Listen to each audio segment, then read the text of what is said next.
Si Rodrigo Duterte, ang dating Pangulo ng Pilipinas na kilala sa kanyang matapang na retorika at controversial na war on drugs, ay muling laman ng mga balita sa buong mundo. Nitong mga nakaraang linggo, muling nabuhay ang interes sa kanyang pamumuno matapos maglabas ng warrant of arrest ang International Criminal Court, ICC, laban sa kanya dahil sa mga umano'y krimen laban sa sangkatauhan. Ayon sa mga investigasyon, tinatayang libu-libong Pilipino ang nasawi sa ilalim ng kampanya kontra droga sa mga insidenteng itinuturing ng ilang sektor bilang sistematikong paglabag sa karapatang pantao. Habang tumitindi ang panawagan mula sa international community na ipatupad ang mandato ng ICC, kapansin-pansin ang kawalan ng mariing posisyon mula sa ilang bansang matagal ng kaalyado ni Duterte, particular na ang China. Sa halip na kondenahin, tila nanatiling tahimik o mapagmatyag ang Beijing, isang indikasyon ng patuloy na ugnayang hindi basta-basta nabubuwag. Bakit nananatiling kakampi si Duterte ng China kahit nahaharap na siya sa kaso sa ICC? At paano maaapektuhan nito ang posisyon ng Pilipinas sa pagitan ng US at China? Yan ang ating aalamin. Ang reaktibasyon at pagpapalawak ng Enhanced Defense Cooperation Agreement, EDCA. Noong 2023, inanunsyo ng Pilipinas ang pagbubukas ng 4 pang karagdagang EDCA sites, mga lokasyong estratehikong inilagay malapit sa Taiwan at sa West Philippine Sea. Ang hakbang na ito ay indikasyon ng mas malalim na pakikipag-ugnayan ng administrasyon ni Marcos Jr. sa Estados Unidos at malinaw na paglayo mula sa dating pro-China na posisyon ng Pilipinas sa panahon ni Rodrigo Duterte. Ang EDCA ay hindi lamang kasunduang militar. Ito ay isang simbolo ng pagbabago ng alyansa. Sa ilalim nito may access ang mga tropang Amerikano sa mga base militar ng Pilipinas para sa humanitarian, disaster response at defense cooperation.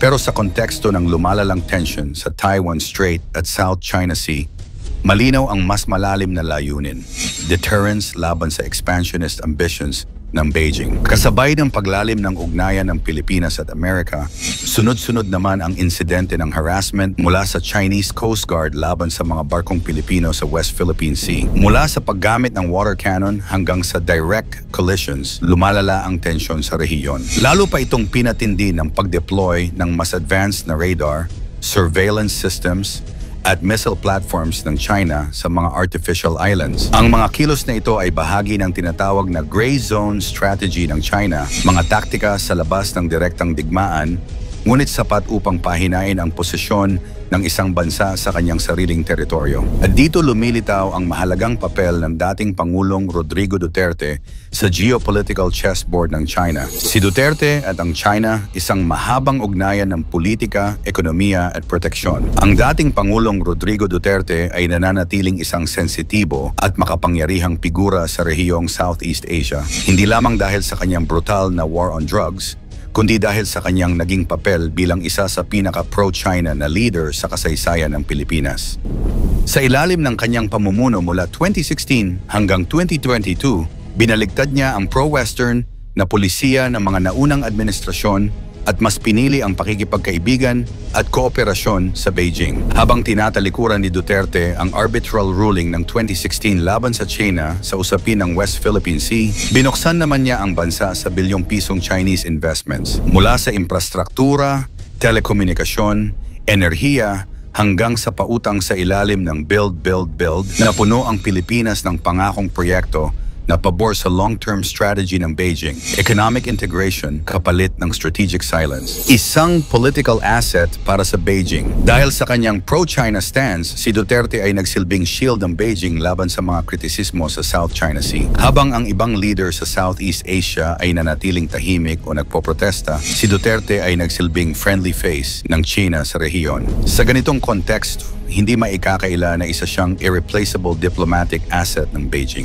Bakit ayaw bitawan ng China si Duterte kahit naaresto na ng ICC? Noong 2025, naglabas ang International Criminal Court, ICC, ng opisyal na warrant of arrest laban kay Duterte kaugnay ng libu-libong kaso ng extrajudicial killings sa ilalim ng kanyang war on drugs. Ngunit sa halip na kondenahin, agad na nagpahayag ng suporta ang China sa dating Pangulo. At sa likod ng suporta ng Beijing ay may tatlong pinakamahalagang dahilan, protection of President. Kung pahihintulutan ng China na mahatulan at makulong si Duterte ng isang international tribunal, magkakaroon ito ng masamang precedent para sa ibang pro-China leaders sa Asia. Ibig sabihin, posible ring maharap sa ganitong kapalaran ang iba pang leader na naging malapit sa Beijing. Kaya't para sa China, ang pagtatanggol kay Duterte ay isang pagdepensa sa kanilang mga kaalyado sa rehiyon. Strategic leverage against the Philippines. Ang posibleng asylum o protection di umano na inaalok ng China kay Duterte ay isang uri ng geopolitical leverage.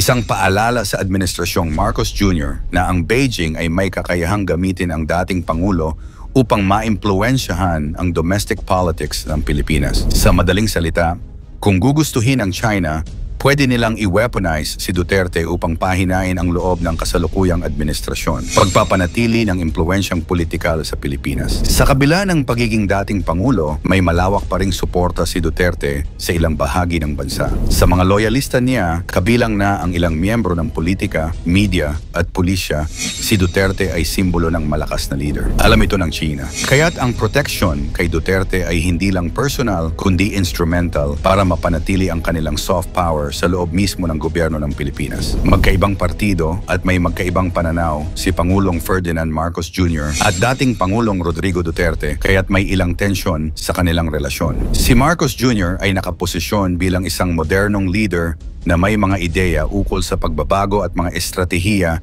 na maaaring magkaibang direksyon kumpara sa pamamahala ni Duterte, lalo na sa mga issue ng foreign policy at internal governance. Gayunpaman, kahit na may mga hindi pagkakasunduan, ang sitwasyon ng pag-aresto kay Duterte ay isang sensitibong issue para sa administration ni Marcos. Sa kabila ng mga pagkakaiba sa mga pulisiyan nila, may mga pagkakataon na ang administrasyong Marcos ay kailangang magpakita ng neutralidad o magtulungan para sa stability ng bansa, lalo na sa harap ng mga international na pressure mula sa ICC at mga dayuhang bansa. Ang kalagayan ni Duterte, lalo na sa usapin ng kanyang kaso sa ICC, ay isang usaping may malalim na implikasyon sa politika at geopolitics na maaaring magbukas ng pagkakataon para kay Marcos na ipakita ang kanyang liderato at mga hakbang patungo sa pambansang interes. Ang kasalukuyang sitwasyon sa pagitan ng Pilipinas, China at Amerika ay hindi lamang usapin ng soberanya. Isa itong laban para sa kontrol, impluwensya at hinaharap ng buong rehiyon. Ang pagkakaaresto ni Duterte, ang pagpapalawak ng EDCA at ang tumitinding tensyon sa West Philippine Sea ay pawang bahagi ng mas malaking larawan kung saan bawat bansa ay kumikilos ayon sa sariling interes. At sa gitna nito, ang dating Pangulo na si Rodrigo Duterte ay hindi basta-basta maaaring i-dismiss bilang retiradong leader. Para sa China, siya ay simbolo ng isang panahon kung saan kontrolado nila ang direksyon ng Pilipinas. At hanggat may halaga siya sa kanilang estratehiya, patuloy nila siyang poprotektahan, laban man sa batas o laban sa pandaigdigang opinyon. Ano sa tingin mo ang dapat gawin ng Pilipinas sa gitna ng malalim na sigalot na ito? Dapat bang panagutin si Duterte ayon sa batas ng ICC kahit magdulot ito ng tensyon sa China? O mas makabubuti bang pairalin ang pragmatismo sa ngalan ng diplomasya? I-komento mo naman ito sa ibaba. Huwag kalimutang i-like at i-share. Maraming salamat at God bless.